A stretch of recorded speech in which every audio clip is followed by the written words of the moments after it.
Wah, wah, wah. Ada pasukan pembela kebenaran dari mana nih? Kok keren-keren banget? Hihihi, bercanda ya teman. Perkenalkan, paman-paman jagoan ini bukanlah pasukan pembela kebenaran, tapi mereka adalah pasukan pencari gurita. Para pencari gurita yang ada di ujung genteng Kabupaten Sukabumi ini memang unik teman. Selain teknik mencarinya yang bikin jantung dak-dikduk, kostumnya juga gak kalah keren kayak jagoan beneran. Oh ya teman, paman nelayan ini menggunakan alat pancing yang dibuat mirip dengan mangsa si gurita. Gurita adalah hewan pemakan daging atau disebut karnivora. Jadi kalau ia melihat umpan seperti ini, gurita akan lebih tertarik untuk mendekat. Alat pancing gurita ini oleh masyarakat setempat disebut rapala. Posisinya unik nih teman. Mereka menghadap dasar laut sambil memantau gurita yang akan dipancing. Ayo, semangat paman. Semoga dapat yang banyak guritanya. Teman, gurita biasa hidup di terumbu karang, ada perairan dangkal di daerah tropis. Biasanya ia akan berkamuflase di antara karang-karang untuk menunggu mangsanya atau bersembunyi dari predator. Jadi saat memancing gurita, paman harus jeli tuh melihat di mana posisi keberadaan gurita. Ya, kena. Ayo, langsung tarik ke atas paman.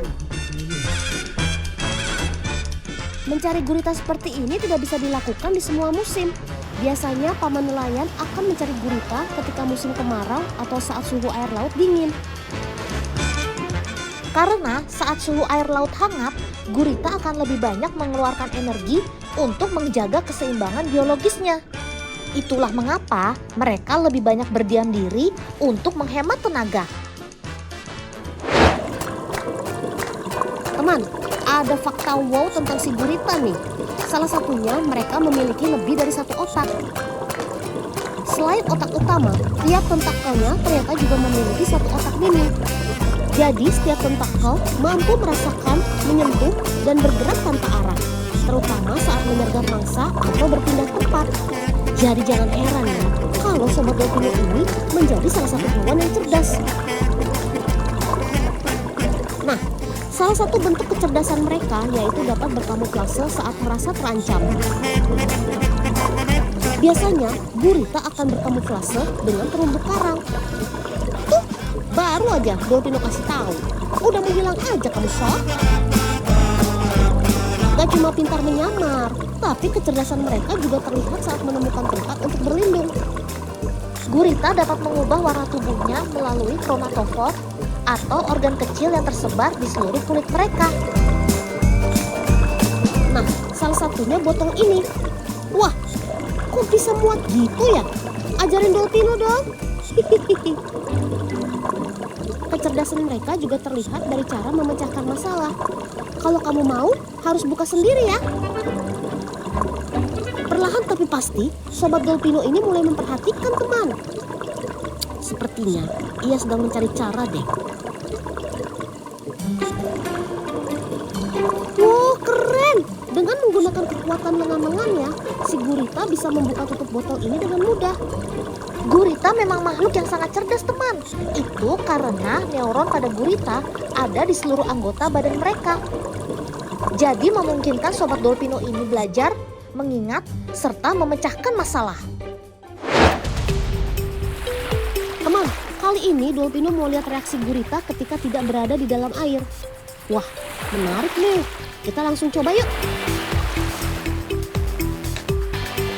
Lihat teman, ternyata gurita menggunakan tentakelnya untuk meraba saat mencari air terdekat. Sedikit lagi sob. Ayo, sedikit lagi. Dan berhasil. Hebat kamu sob. Ternyata gak butuh waktu lama ya untuk kamu bisa menemukan air. Kermaks.